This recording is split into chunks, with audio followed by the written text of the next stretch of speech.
Hi everyone, welcome to the third episode of What's Brewing. Today we have a very interesting guest with us.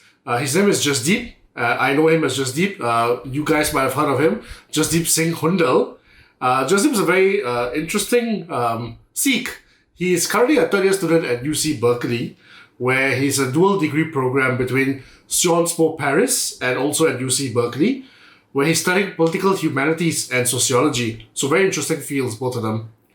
He's also very passionate about understanding social issues, and the many conversations I have with him, we talk about income and racial inequalities, and also about the Sikh community as well. He's very passionate to find out more about the Sikh community and how he can get involved and help. And he's also, he loves languages and he speaks Mandarin, I understand, and a number of other languages. Jasdeep, is that right? Yeah, I speak French as well and Indonesian to a certain extent, and yeah, a couple of languages. That's great. And in case you guys didn't already realize, Jasdeep also received the President's Scholarship in 2017 along with the Public Service Commission Scholarship for Foreign Service, making him the first Sikh ever in Singapore to be a President's Scholar. So congratulations on that, Jasdeep. Thank you. That's a very generous opening. Really appreciate it. No, it's a matter of pride for the community, and I'm glad that you took the time out to talk to us today. It's always been a pleasure to talk to you. So Jasdeep, you're back now for holidays, with what's happening around the world, and of course you're stuck at home like many of us. But basically, you've been, in your post-scholarship journey at university for about 3 years now. How has your journey as a scholar been so far? I mean, is the pressure really that daunting as many assume it would be? And how have you dealt with that, as a scholar? I guess I've been given many opportunities to really learn, to understand myself better. Particularly doing a dual degree allowed me to explore many different subjects, whether it's the political humanities, so that's something more philosophical, historical, or something like sociology while doing a little bit more quantitative stuff. And it's certainly challenging to learn to balance all these different things, but I've been able to get immense support from my family, my friends, as well as mentors. And I would dare say that these people I've met have really been the highlight of my journey. In the sense that they come from all around the world, they represent different perspectives, but they're all very deeply passionate about different things. And it's so heartening to see how people who are driven go about like overcoming their challenges while remembering what they're here for. And I think that has helped me a lot, seeing and getting a lot of mentors and role models all around me. That's great. That's a great way to deal with this experience and this journey. But what's interesting and what has struck me, and I'm sure a lot of people out there are curious as well, is your choice in terms of both what you are studying and where you chose to study. I mean, typically a lot of scholars from Singapore, and typically, especially the President scholars, end up going to Oxford to do PPE, politics, philosophy, and economics, or law, or some kind of Oxbridge subject. But you chose interesting venues. You went to Sciences Po in Paris and Berkeley, and also then chose a interesting combination of political humanities, a field not many people choose to study, and sociology. So why that? I guess one thing that I really wanted was to push myself and challenge the way I saw things. And I felt that going to France would really give me this new experience to put me out of my typical comfort zone. And there's also the aspect of me wanting to really see how France can teach me a whole new experience that not many people might have.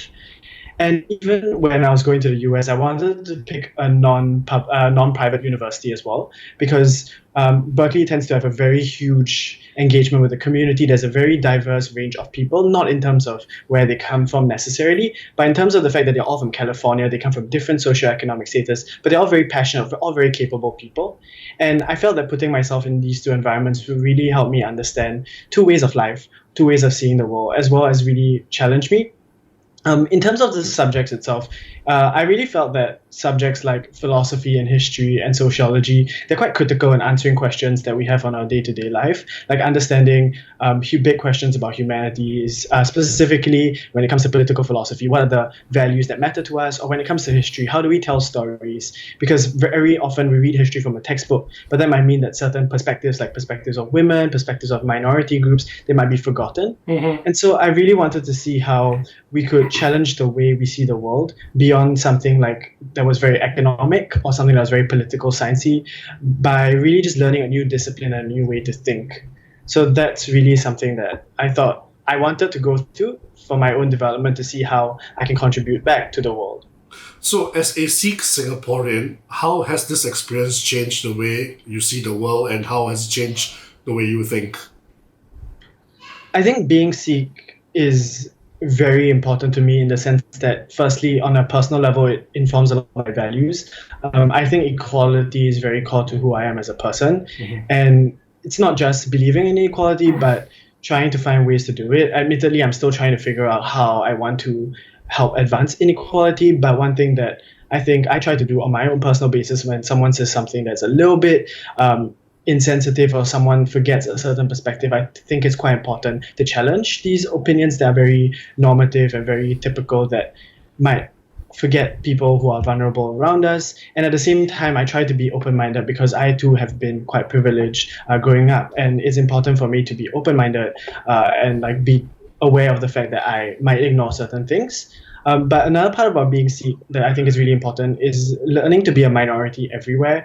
Because you grow up not having many people who look like you around you, you learn to fit into different spaces to understand other cultures quite quickly, which is why I think when I went to France or the US, it was also a very similar process to like growing up in Singapore, just seeing how different people live, understanding what it's great to learn about, what I can bring into my own life, and what doesn't necessarily need to be like a part of me, but at the same time remembering where I came from, and that sense of history I think is really important. And in fact, like I think that being Sikh is also about remembering where you come from, and Sure. there's a more personal reason as to why I also picked to study history.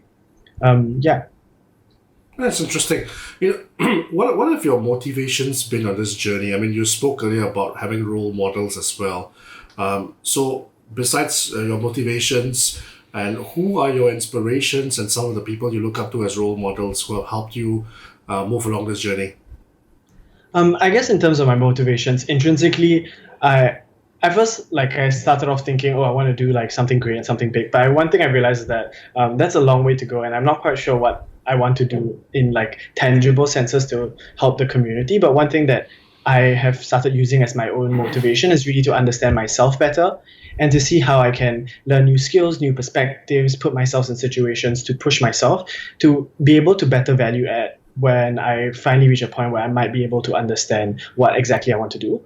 And extrinsically, my motivation will also be the people around me. And in many ways, these are also my inspirations, whether it's my family always standing behind me, telling me that, okay, just it might be a completely new field, but why don't you just take the class? Like, you might not get the best grade, but that's okay. The point of it is to learn. You've traveled quite far to just get new perspectives. So sometimes it's not worth like getting the A if it comes at the expense of learning something that you're already familiar with. And I would say that it's also through conversations. I started keeping like a sort of track, a diary like thing where every time I talk to people, I write down the takeaways because I feel like we interact with so many people around us, and a lot of these people bring so much value. And I don't want to lose what I remember from the conversations I've had with my mentors, with my friends, with people in the community. And in many ways, I think the more conversations I have, the more humbled I am constantly, and the more open I am to changes and challenges as well as to new perspectives.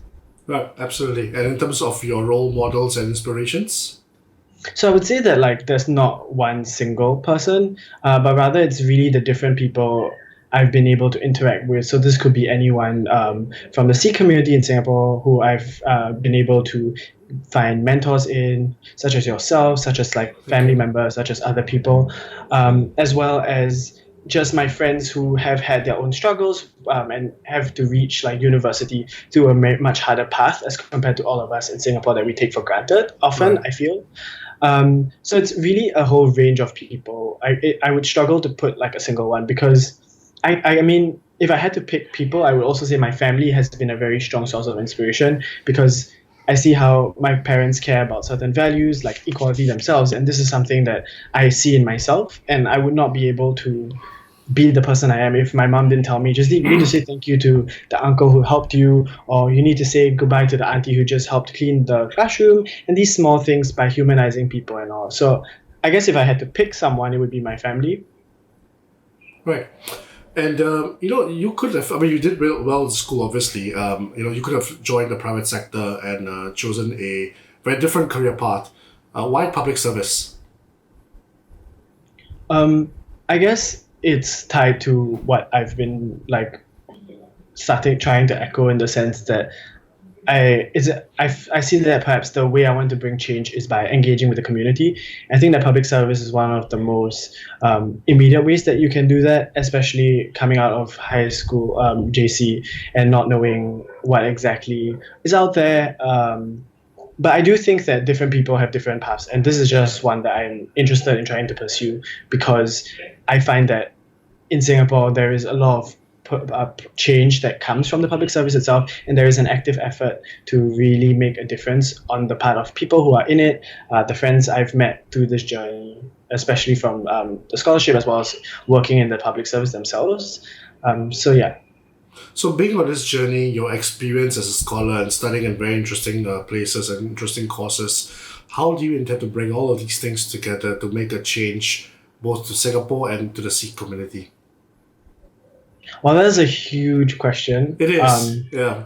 I honestly, I would not say that I have like a very clear answer in the sense that this has still been a discovering process, and Sure. I'm not quite sure what exactly this would entail. But one thing I do think that I've realized is super important is trying to bring in quantitative and qualitative ways of seeing social issues, in the sense that very often we like to rely on numbers, statistics, how things should be. But it's also equally important to talk about values that we want to champion, whether we want to live in a society that has a lot of inequalities, as well as to have perspectives and voices of individuals that we might not necessarily hear on a day-to-day basis. So this could be anyone from single mothers, minorities, and in many ways, I guess I draw a lot of inspiration from this book called "This Is What Inequality Looks Like" by Professor Teo Yo Yen, in the sense that she shows how it's important to really question a lot of what we know, and to nuance things that we're very comfortable with perspectives that we might not be as comfortable with, in order to ensure that our realities are more complete. And I guess in that sense, that's something I do want to try to do. I want to be an advocate for nuancing perspectives and really questioning the realities that we think exist, whether in Singapore, whether in the Sikh community. And one thing that I do really find meaningful as well is mentorship that I've received. And in a smaller way, I do think that that's something that I would hope to one day be able to do, to share my experiences with other people in order to create a community of individuals that I'm part of that have received support from amazing mentors and want to continue this journey and pay it forward. Yeah, well, absolutely. I think the community will definitely benefit from having you mentor others as well. I mean, you've opened the floodgates, hopefully, and hopefully we see many more young Sikhs excel in public service and take up such scholarship opportunities as well. So definitely. So on that note, what is your message for young Sikhs in Singapore? I mean, you yourself are still young. Your peers and those even younger than you, what is the message you have for them as someone who's been there, but also done well in this field and still discovering yourself, as you've said? I mean, I think I have to caveat by saying that I don't think I can share a message per se, but two things that I think I have learned and I try to keep at the back of my mind, perhaps would be like the fact that firstly, it's really important to talk to people and to listen to them with an open mind, and to realize that there are certain like perspectives that you might be able to gain in the process. And the second thing I've learned is to constantly be open to change, in the sense that I've started off thinking a lot of things about myself, that this is what I wanted to study, this is what I wanted to do, but throughout the process I really learned a lot more. You find new interests, you discover new paths, and you fall in love with like a new language. Like I end up really liking French for some strange reason, but I guess it's super important to realize that we are very malleable. As long as we have our motivations and our inspirations in the right space, we should be open to change. And also it might be a nice idea to keep track of the change, to realize that we might grow in certain ways. How have we grown? What is our journey? And that's something I try to do as well. Great. Now, Jasdeep, this whole series that we've started is called What's Brewing. And What's Brewing because, we love our cup of tea, our cup of cha, Punjabi cha. Yeah. And, What's Brewing also because we want to hear what's brewing on the ground, right? So both in your cups and in your minds, the tagline is. So what's your favorite hot drink? I guess apart from my daddy's cha, I really discovered London Fog that I thought was really interesting. Oh, that's interesting. So this is like an Earl Grey tea, and then you put it in hot milk. And it's like a Canadian drink that I discovered over this holidays, and it just tastes really nice. It comes from the froth, like the froth comes from the froth milk. Okay. But I think at the end of the day, still Dadi's cha Okay. that takes the. Okay, I'm gonna have to ask you to let me try a cup of that when you have the time to. Oh, for sure, Great. definitely. Well, I'm gonna take you up on that, and thank you for your time today, Jasdeep. Thank you for having me. No, it's been great chatting with you as always, and look forward to having you back in Singapore on a permanent level. Once you're done with your education and once we're all done with this pandemic that's been around us. Yeah. And look forward to working with you as well in other ways. Take care. Thank you so much. It's been an absolute pleasure. I'm very touched to be able to share my experiences. Thank you, Jasdeep. Have a good weekend. Always a pleasure. Thank you. Bye-bye. Have a great day. Bye.